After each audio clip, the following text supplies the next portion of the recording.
Muli palapakan natin ang Panginoong Diyos. No?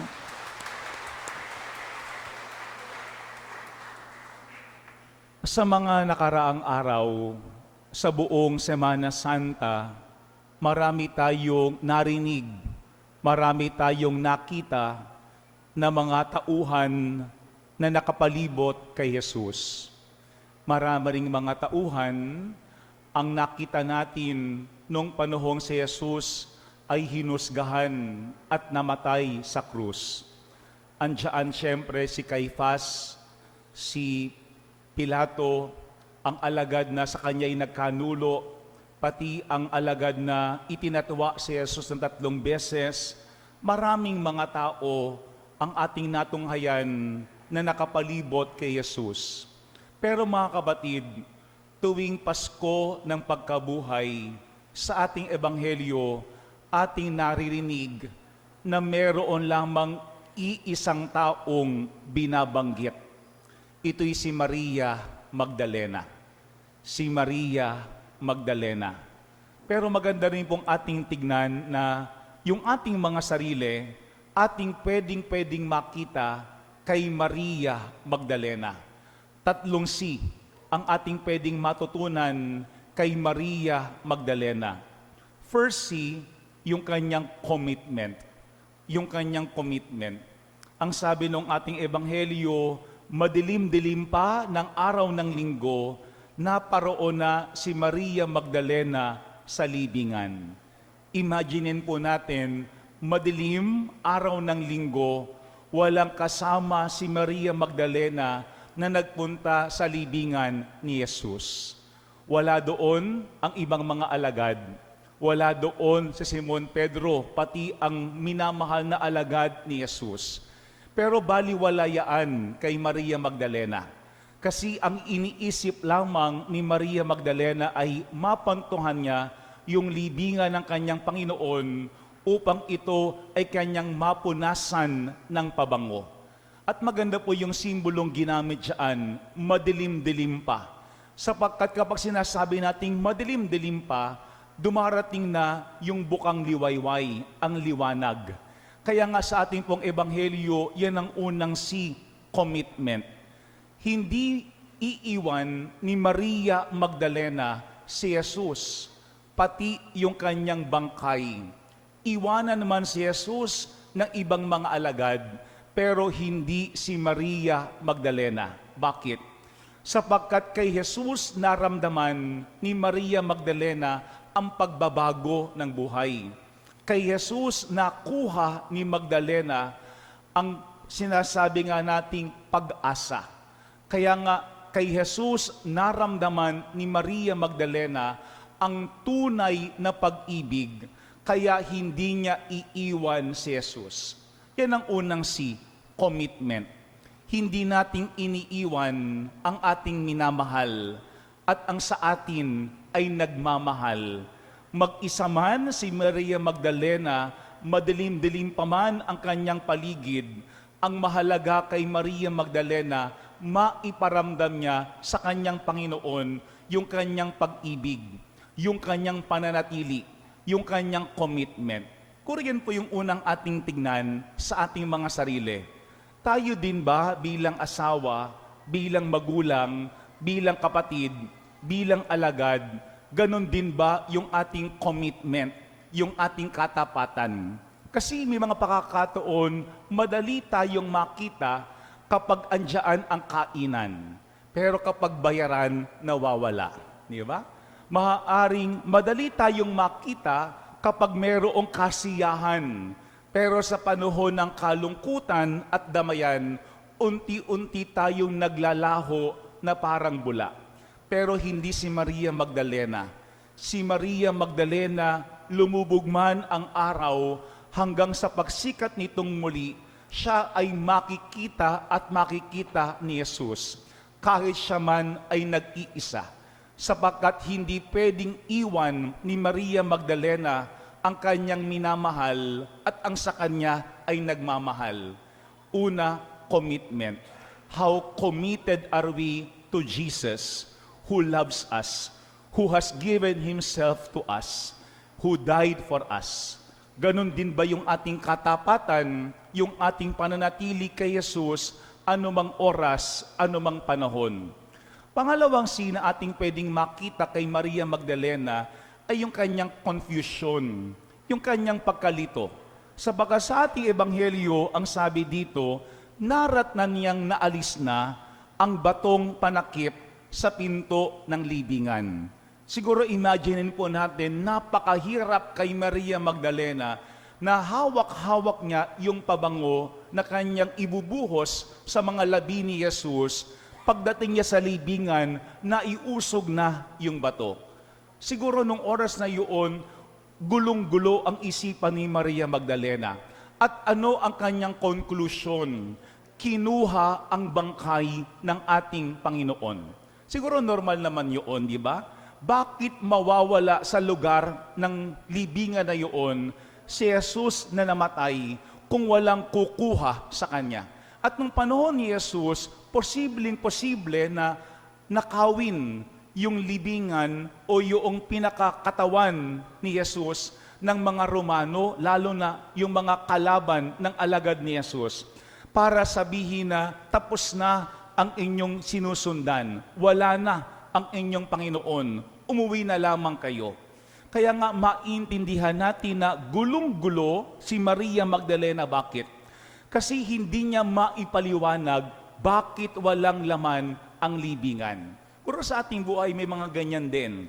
May mga pakakataon na naghahanap tayo ng paliwanag at agad-agad tayo ay nagbibigay ng konklusyon. Merong kumuha, merong nangyari, merong nagnakaw. Kasi ito yung kakayahan ng ating isipan. Pero mga kapatid, yan din ang pangalawang ating tingnan. Yung nangyari sa Golgota, kagagawa ng tao. Yung pagkapakasakit kay Jesus, kagagawa natin bilang mga tao. Yung pagkamatay ni Jesus, kagagawan din niya ng tao. Man's doing ang nangyari sa Golgota.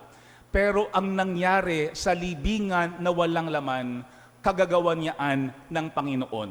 Walang kayang gumawa noon kung hindi tanging ang Diyos lamang. Yan po yung pangalawang ating tingnan. May mga pakakataon sa ating buhay na hindi natin kayang saklawin ano ba ang talagang nangyayari sa atin. Kaya nga marami tayong mga haka-haka lamang. Marami tayong mga duda lamang. Pero mga kapatid, kailangan din nating aminin na may mga pangyayari na marahil wala talagang ganoong paliwanag. Pero ang Diyos, yung hindi natin kayang gawin, yung hindi natin kayang ipaliwanag, kayang-kaya niyang ganapin. Yan po yung pangalawang punto sa ating ebanghelyo sa ngayon, confusion of Mary Magdalene. Siguro lahat naman tayo, meron tayong mga kalituhan. Pero maganda ring ating tignan, bigyan natin ng espasyo ang Panginoon na gumalaw sa ating buhay. Sapagkat baka tayo mismo ang nagbibigay ng paliwanag, ang nagbibigay ng kasagutan sa lahat ng mga bagay na hindi naman talaga nating lubos maunawaan. Pero ang Diyos, maliwanag sa Kanya na ang lahat ng yaan, Kanyang kagagawan. Pangalawang C, confusion. Ano ba yung mga kalituhan mo sa iyong buhay ngayon? Ano ba yung mga bumabagabag sa iyo ngayon? Ano ba yung mga hinahanapan mo ng paliwanag ngayon? Sana katulad ni Maria Magdalena, tayo man ay confused, tayo man ay nalilito, parang sinasabi ng ating ebanghelyo, relax lamang tayo. Sapagkat ang lahat ng yaan, kagagawan ng Panginoon at kaya niya ang bigyan ng paliwanag sa atin. Pero pangatlo po at panghuli, yung community ni Maria Magdalena.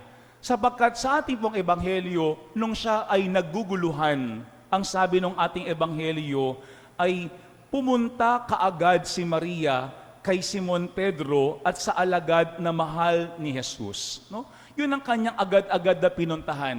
Hindi ibang tao, kung hindi yung kanyang kapwa alagad. Siguro yan ay normal. Bakit? Kasi sino ba ang makakaintindi sa iyo? Sino ba ang makakaunawa sa iyo kung hindi yung mga taong katulad mo rin? Naalala ko dati, sabi nung aming formator, kapag kayo ay pari na at meron kayong mga problemang pinagdaraanan, ang dapat una niyong pupuntahan ay yung kapwa ninyo pari. Kasi sila ang nakakaalam ng inyong buhay. Sila din ang pwedeng tumulong sa inyo para kayo ay mapaliwanagan. Ang sabi niya, yung mga laiko nandiyan dyan, oo, mahal na mahal kayo. Pakikinggan kayo ng mga laiko. Pero iba pa rin kapag kapwa mo pari ang iyong pinuntahan. Yan ang ating ebanghelyo sa ngayon.